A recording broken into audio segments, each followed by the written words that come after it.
আসসালামু আলাইকুম প্রিয় শিক্ষার্থীরা, সবাইকে স্বাগতম জানাচ্ছি টেকনিক ইজি এডুকেশনের পক্ষ থেকে। আমি হাবিবুল্লাহ। আজকে আমরা আলোচনা করব নবম দশম শ্রেণীর গণিত বইয়ের 17 অধ্যায়ের এমসিকিউ নিয়ে। আমাদের এমসিকিউ সাজেশন বই থেকে আলোচনাটা করব। আজকে টাইপ 7 নিয়ে আলোচনা করব। এর আগে টাইপ 6 পর্যন্ত আলোচনা করা হয়ে গিয়েছে। আশা করি তোমরা সেগুলো দেখে নিয়েছো, সেগুলো সবকিছু তোমরা আশা করি বুঝতে পেরেছো। প্রথমে আমাদের এখানে বলা হচ্ছে কোনো উপাত্তের সংখ্যা যদি n হয় আর n যদি বিজোড় হয় তাহলে মধ্যক হবে কোন পদের মান, অর্থাৎ মধ্যকের সূত্রটা বলতেছে আর কি। তো দেখো, মধ্যকের সূত্র কিন্তু ডিপেন্ড করে, জোড় হইলে একরকম সূত্র হয়, বিজোড় হইলে আরেক রকম সূত্র হয়। তো এখন যেহেতু এখানে n বিজোড় হইলে সূত্রটা হচ্ছে n+1/2 তম পদ। ঠিক আছে, মনে রাখবা এটা হচ্ছে বিজোড়ের সূত্র। এটা কি? এটা হচ্ছে বিজোড়। যদি মোট সংখ্যা বিজোড় হয়, এখানে বলে দিছে n বিজোড়, মোট সংখ্যা বিজোড়। আর জোড় হইলে কি হয় সেটাও লিখে দিচ্ছি, n/2 তম পদ প্লাস n/2 প্লাস 1 তম পদ ডিভাইডেড বাই 2।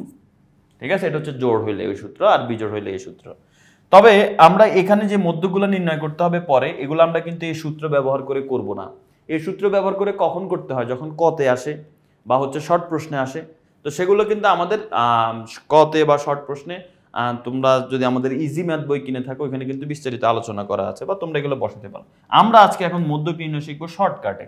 যেমন পরবর্তী প্রশ্নটা, মধ্যক কত? কয়েকটা সংখ্যা দিয়ে বলছে মধ্যক কত। আর আচ্ছা, আগেরটার অ্যান্সার কি? আগেরটা হচ্ছে n+1/2 তম পদ। ওকে, সো এখন আসো, এখানে বলতেছে যে এই সংখ্যাগুলির মধ্যক কত। দেখো, মধ্যক নির্ণয় করতে গেলে তুমি সর্বপ্রথম সংখ্যাগুলোকে ছোট থেকে বড় আকারে সাজাবা। সোজা হিসাব, এই সংখ্যাগুলোকে ছোট থেকে বড় আকারে সাজাবা। তাহলে এখানে হচ্ছে 0, 1, 3, 4, 5, আচ্ছা 2ও আছে, এই যে 2। ওকে, 0, 1, 2, 3, 4, 5, 6 নাই, 7 আর 10, 7 আর 10 কয়টা হলো? 1, 2, 3, 4, 5, 6, 7, 8। এখানে কয়টা? 3, 6, 8। এবার এদের মধ্যক কিভাবে নির্ণয় করবা? মধ্যক নির্ণয় করতে গেলে তুমি বাম পাশ থেকে একটা কাটবা, ডান পাশ থেকে একটা, বাম পাশ থেকে একটা, ডান পাশ থেকে একটা, বাম পাশ থেকে একটা, ডান পাশ থেকে একটা। দেখবে মাঝখানে দুইটা সংখ্যা বাকি থাকে বা একটা সংখ্যা বাকি থাকে। যদি মাঝখানে একটা সংখ্যা বাকি থাকে ওইটাই অ্যান্সার। যদি মাঝখানে দুইটা সংখ্যা বাকি থাকে, ওই দুইটা সংখ্যাকে যোগ করে 2 দিয়ে ভাগ করে দিবা। 3 আর 4 যোগ করলে 7, 7কে 2 দিয়ে ভাগ করলে হবে 3.5। অ্যান্সার কি? অ্যান্সার হচ্ছে আমাদের 3.5। একদম সেম ভাবে পরবর্তী প্রশ্নটাও, এখানেও মধ্যক নির্ণয় করতে বলছে। আমরা ছোট থেকে বড় আকারে সাজাই লিখবো। এখানে সবচেয়ে ছোট সংখ্যা হচ্ছে 25, লিখলাম 25। তারপরে হচ্ছে 30, ওকে 30। এরপরে আর কি আছে? টিং টিং টিং টিং 45, ওকে 45, 47, 50, ওকে। তারপর হচ্ছে 56, 59, ওকে 56, 59 আর হচ্ছে 60। একটু চেক করে দেখি ঠিক আছে কিনা। এখানে সংখ্যা হচ্ছে 4টা আর 4টা 8টা, 1, 2, 3, 4, 5, 6, 7, 8। এবার মধ্যক কোনো সূত্র ব্যবহার করব না। সূত্রের জন্য আমাদের ইজি ম্যাথ বই বলা আছে কতে। আর শর্ট প্রশ্নে কি করবো? এমসিকিউতে আসলে শর্টকাটে করবো। সাজাবো, সাজানোর পরে এই পাশ থেকে একটা, এই পাশ থেকে একটা, এই পাশ থেকে একটা, এই পাশ থেকে, এই পাশ থেকে, এই পাশ থেকে, মাঝখানে একটা থাকলে ওইটাই আনসার। কিন্তু মাঝখানে যদি দুইটা থাকে, ওই দুইটাকে যোগ করে 2 দিয়ে ভাগ করে দিবা। তাহলে 47 আর 50 যদি আমরা যোগ করি, 47 আর 50 যোগ করলে আমাদের হবে 87। 87কে যদি এখন আমরা 2 দিয়ে ভাগ করি, তাহলে আমাদের সরি, এখানে 47 আর 50, 47 আর 50 যোগ করলে হবে আমাদের 97। 97কে এখন যদি আমরা 2 দিয়ে ভাগ করি, তাহলে আমাদের অ্যান্সার কি আসবে সেটা আমরা দেখে ফেলি। 97/2, তাহলে অ্যান্সার হয় কত? অ্যান্সার হয় 48.5। তার মানে অ্যান্সার 48.5। এটার মধ্যক হচ্ছে 48.5।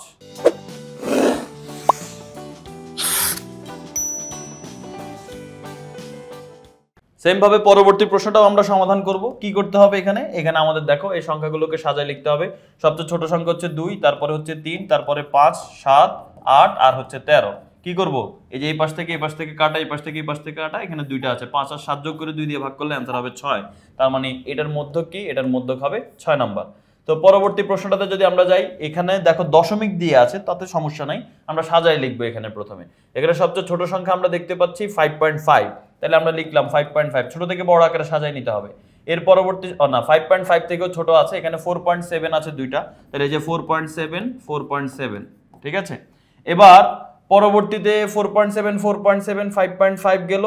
এবার হচ্ছে আমরা লিখবো 6.1, 6.3, 6.9, 6.1, 6.3, 6.9। শেষ। সংখ্যাগুলোকে ছোট থেকে বড় আকারে সাজায় লিখে হয়ে গেল।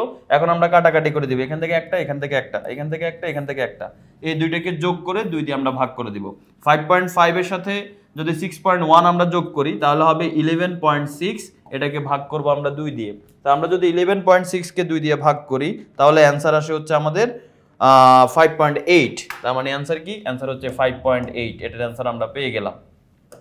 সেম ভাবে পরবর্তী প্রশ্নটা, এটাকেও আমরা ছোট থেকে, আচ্ছা এইখানে একটা জিনিস খেয়াল করো, এই জায়গার মধ্যে আমাদের একই কথা, তথ্যটির মধ্যক নির্ণয় করতে বলছে, তাহলে আমরা ছোট থেকে বড় আকারে সাজায় লিখতে হবে। সবচেয়ে ছোট সংখ্যা হচ্ছে 0.2, তাহলে আমরা এখানে লিখবো প্রথমে কি 0.2।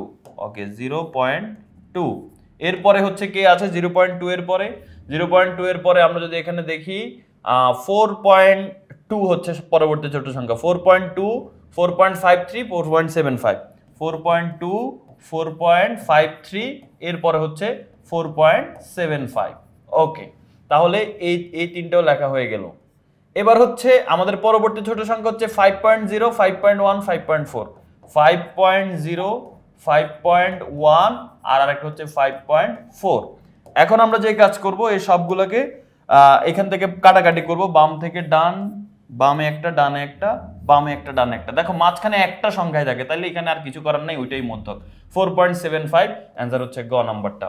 তাহলে আমাদের 44 নাম্বার প্রশ্নটাও হয়ে গেল। এবার আসো আমাদের 45 নাম্বার প্রশ্ন। দেখো এটা খুবই গুরুত্বপূর্ণ একটা প্রশ্ন।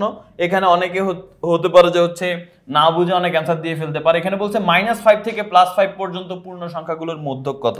-5 থেকে +5 পর্যন্ত কে আছে পূর্ণ সংখ্যা? -5, -4, -3, -2, -1, 0, 1, 2, 3, 4, 5। -5 থেকে +5 পর্যন্ত সংখ্যা এগুলো আছে। এদের মধ্যক কি?